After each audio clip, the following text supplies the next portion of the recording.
Alrighty, what's going on, guys? It is Killer Drone and welcome back to the Killer Drone channel. Today we're going to be covering more Fortnite, in particular how to build up your squads as well as get the most out of your stats and bonuses here in the game. Now before we get into this too far, I want to go ahead and let you guys know that all of this info was found on the Reddit thread. I'm going to go ahead and put a link down in the description below. If you would rather a text-based system, you can go ahead and read that, or you can stick around and I will present it to you here in video form. So let's go ahead and let's talk about how to get your stats up. So there are four main stats in the game. It spells out Fort, F-O-R-T. So that stands for Fortitude, Offense, Resistance, and Tech. All of these basic stats are going to be gotten from your primary hero. This is the hero that you're going to go into the game and play with, build with, shoot zombies with. Most of you guys know this, but let's go ahead and just cover all of the bases. So these can actually be boosted. All of these stats here can be boosted by 20% based on your squad bonus. So let's go ahead and let's move and talk about these. So as you can tell, there are two slots here. One is a support slot, as you can see, squad bonus support, and one is a tactical slot, as you can see, squad bonus tactical. Both of these give your hero a 20% bonus off of their primary stats. So basically, whatever hero we put here, 20% of their stats are then going to be added to your Pathfinder Jess, or to your primary hero. So basically what I can do is I can pick any one of these heroes here, and this character will then get 20% of the stats. However, there is something else.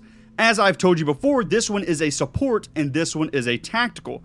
So if I go ahead and I click here, as you can see, some of these characters have things on the left side, while other characters have boosts on the right side. And this actually correlates with the slots that go here. So if it's the left slot, you're going to want to pick a character that has an icon on the left side. So in my case, what I would do here is I would pick this constructor out right here. This is Base Kyle. So I would select him because he gives me a bonus of shielded.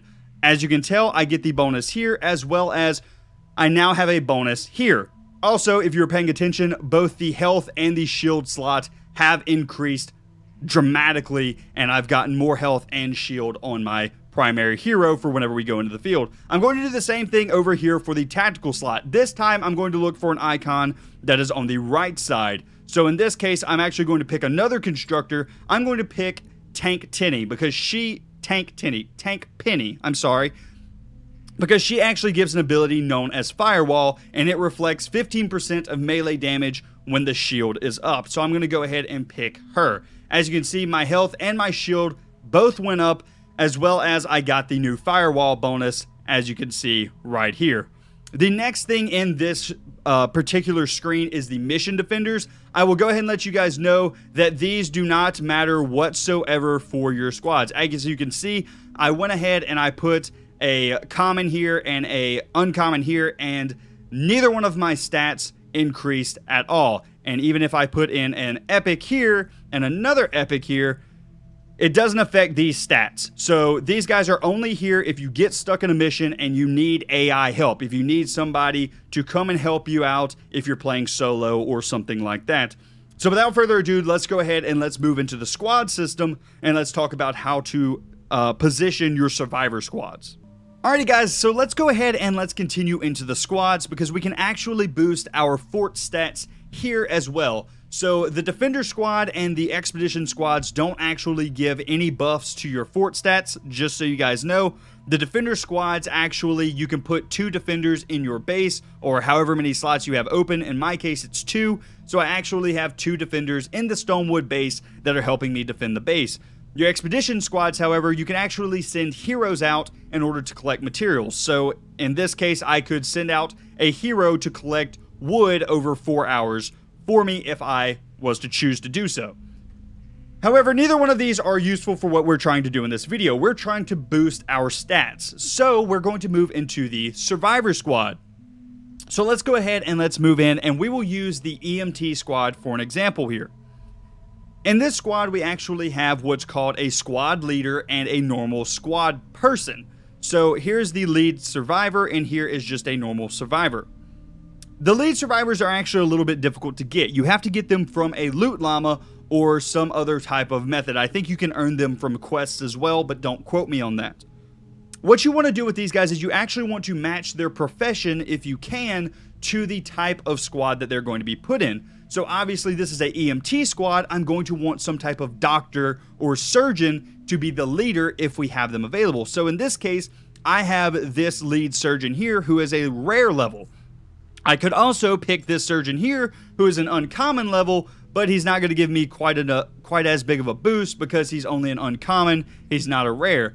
However, if I was to pick somebody like this guy with his sunglasses and shades, he's not a doctor. He's actually a personal trainer. He's not going to give me the stats that I need like I do with this lady here because she is an actual doctor. So let's go ahead and let's pick her. And then we also want to pick a survivor that matches her personality if we can. So she has a personality that is called Dreamer. Now this survivor that I have right here is not a dreamer, and I also don't have any other dreamers available. However, I picked this survivor here because she's going to give me the biggest stats boost to this character in this slot because she's an epic hero, so she's going to give the biggest boost, in other words. So she's going to give me 16 health. I have not matched her personalities though, so if I found a rare with a personality match to her, it very well could give me the boost that I need for it to be better. Now there are bonuses that you can add as well by matching the personalities and some of the benefits that they give. Now in this case we don't actually get any type of match because our personalities don't match up, and also this bonus here for trap damage, which is what our survivor has, also doesn't match up. So we're not going to get any benefits from this class, but we are going to get the benefit of the health. However, if we go ahead and we move into our Fire Team Alpha, as you can see, I do have a benefit known as trap durability. So let's go ahead and let's see what I did with this class. All of these guys here are very specific. They are all dreamers, which means that their personalities match. So while this squad leader is a soldier and he's going to give the biggest boost to Fire Team Alpha, as you can see this emblem here matches this emblem here for Fire Team Alpha, which means he is a Fire Team Alpha lead. So he's going to be your best bet in order to get more stats. Now he has a personality of Dreamer. So if I add 2 more people here with the Dreamer characteristic, as you can see, we actually have a personality match of 2 out of 7 for matching with this guy here of our lead. Now I know this is a little bit confusing, but you're basically just trying to get all of these guys to have Dreamer status in order to get this personality match perfect, and then you'll get a benefit. However, something else that's interesting is I do have another thing called trap durability that both this survivor and this survivor have, which brings it to 2 out of 2, which is exactly what I needed in order to gain that trap ability. I also am going to get a small bonus because they are dreamers. They're going to match up with this guy, and this will actually be slightly higher than it normally would be.